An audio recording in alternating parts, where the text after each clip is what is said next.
सिंध हुकूमत पारां नाक़िस ऐं गैर महफ़ूज़ कमर्शियल गाॾियुनि जी रजिस्ट्रेशन रद्द करण जो फ़ैसिलो कयो वियो आहे। ग्रीन लाइन ऐं ऑरेंज लाइन जे गाॾियुनि खे इस्तेमाल में आणींदे ईंदड़ हफ़्ते नओं रूट शुरू करण जो बि फ़ैसिलो कयो वियो आहे। कराचीअ में सिंध जे सीनियर वज़ीर शर्जील इनाम मेमन जी सदारत हेठि ट्रांसपोर्ट ऐं मास ट्रांज़िट खाते जो इजलास थियो, जंहिं में secretary transport Asad Zamin, MD SMTA Kamal Dayo, People's bus service जे PD सुहेब शफ़ीक़ ऐं ॿियनि अमलदारनि शिरकत कई। इजलास में ट्रांसपोर्ट जे मुख़्तलिफ़ मनसूबनि ते अॻभराई ऐं रोड सेफ्टी बाबति हुकूमत जे खयल क़दमनि जो जाइज़ो वरितो वियो, जॾहिं त कमर्शियल गाॾियुनि जे मुआइने जे निज़ाम खे जदीद बणाइण बाबति बि अहम फ़ैसिला कया विया। उन मौक़े ते सीनियर वज़ीर शर्जील इनाम मेमन पारां औरतुनि जे लाइ पिंक EV स्कूटर स्कीम जल्द शुरू करण जी हिदायत कई वई। नौकरियूं कंदड़ औरतुनि ऐं शागिर्दाणनि जे लाइ ड्राइविंग लाइसेंस हुजणु लाज़मी क़रार ॾिनो वियो आहे।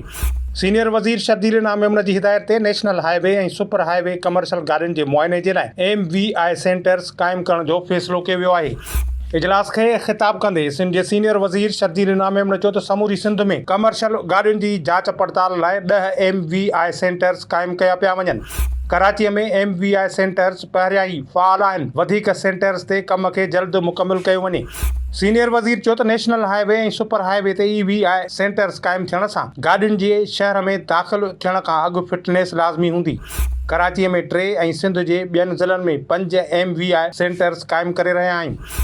शर्जील इनाम मेमन चयो त असां ट्रांसपोर्ट जे शोबे खे जदीद, महफ़ूज़ ऐं अवाम दोस्त बणाइण जे लाइ हर मुमकिन क़दम खणी रहिया आहियूं। जून में 34 नयूं इलेक्ट्रिक बसिस ऐं 5 डबल डेकर बसिस कराची में पहुचंदियूं, जॾहिं त 100 बसिस बि जून महीने में पहुची वेंदियूं।